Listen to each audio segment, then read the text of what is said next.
कि आप भी स्टॉक मार्केट में डील करते हो एंड स्पेशली जो आपका इंटरेस्ट है वो स्विंग ट्रेडिंग्स में है। मींस आप अगर सपोज करिए आज शेयर्स को परचेज कर रहे हो and within a week 2 weeks and within 1 month and max to max within 12 month from the date of purchase shares को जो है सेल कर देते हो।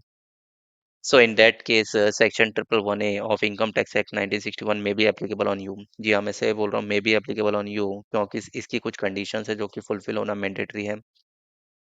तो चलिए देखते हैं एक बार one by one. First of applicability देख लेते हैं। तो एप्लीकेबल ये सभी एसएससीज के ऊपर होता है इंक्लूडिंग एफआईआई नॉन रेजिडेंट सभी। All means all. Next is short term के इसकी जो कंडीशन है वो ये है। पहली कंडीशन आपकी ये है एंड सेकंड कंडीशन ये है।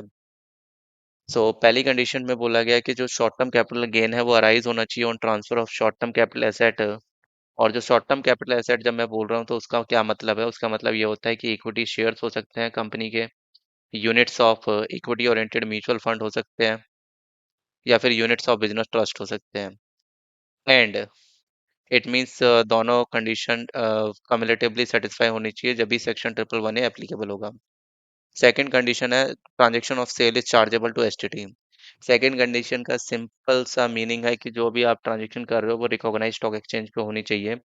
मीन्स रिकॉग्नाइज स्टॉक एक्सचेंज का मैं आपको अगर एग्जांपल दूं तो एनएससी और बीएससी अगर आप इसके ऊपर ट्रांजैक्शन कर रहे हो और जो भी आपकी ट्रांजैक्शन हो रही है सेल परचेज की उस पर आप एसटीडी ऑब्वियसली आप पे करोगे क्योंकि आप रिकॉग्नाइज स्टॉक एक्सचेंज पे ट्रांजैक्शन कर रहे हो। तो माना जाएगा सेकंड कंडीशन भी सेटिस्फाई कर रही है।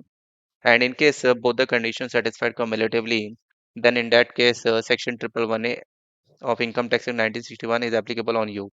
और उसका बेनिफिट ये होगा कि यहाँ पे जो टैक्स रेट है वो फिक्स है 15% irrespective of tax rate as applicable on your other incomes.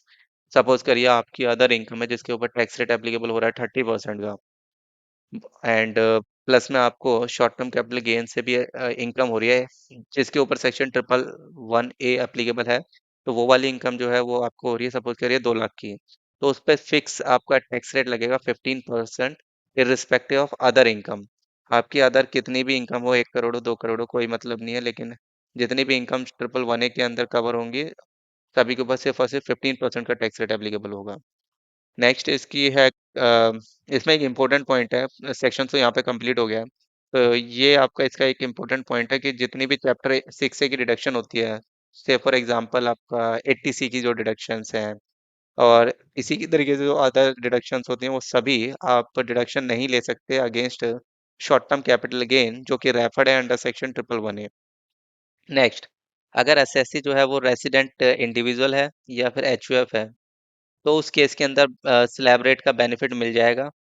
इन दो असेसिस के अलावा किसी भी केस में स्लैब रेट का बेनिफिट नहीं मिलता है।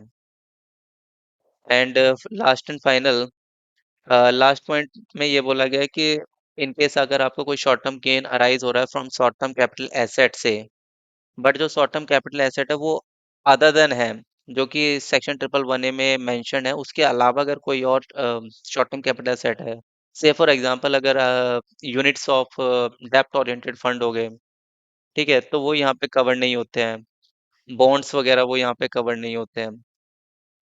तो अगर वहां से आपको कोई short term capital gain arise हो रहा है तो उसके ऊपर नॉर्मल टैक्स रेट एप्लीकेबल होगा। जो भी आपके ऊपर नॉर्मल टैक्स रेट एप्लीकेबल हो रहा है, आप सपोज करिए 30% अगर हो रहा है तो इस इनकम के ऊपर भी 30% हो जाएगा।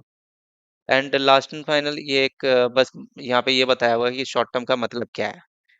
तो शॉर्ट टर्म का मतलब है शेयर्स होने चाहिए कंपनी के जो कि लिस्टेड है, shares of a company listed on recognized stock exchange in India और units of equity oriented mutual fund plus holding period is 12 month और लेस। सो एक कंपनी के शेयर्स हैं जो कि लिस्टेड है रिकॉग्नाइज्ड स्टॉक एक्सचेंज पे वो हो सकते हैं, या फिर units of equity oriented mutual funds हो सकते हैं और यूनिट्स ऑफ यूटीआई हो सकते हैं।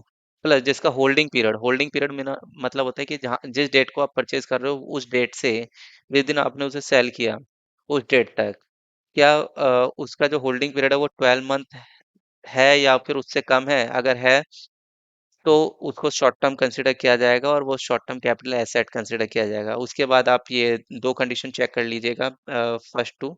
अगर ये सेटिस्फाई होती है दोनों condition cumulatively, then section 111 applicable हो जाएगा और उस केस के अंदर 15% का टैक्स रेट पे करना पड़ेगा आपको। And long term capital gain से रिलेटेड क्या इनकम टैक्स प्रोविजंस हैं उसके लिए, एंड आप लीगली किस तरीके से अपना टैक्स को सेव कर सकते हैं, उससे रिलेटेड मैं कंप्लीट सीरीज वीडियोस की अपने चैनल्स पे डालने वाला हूँ, तो उसके लिए आप चैनल को सब्सक्राइब कर लीजिए। Thank you.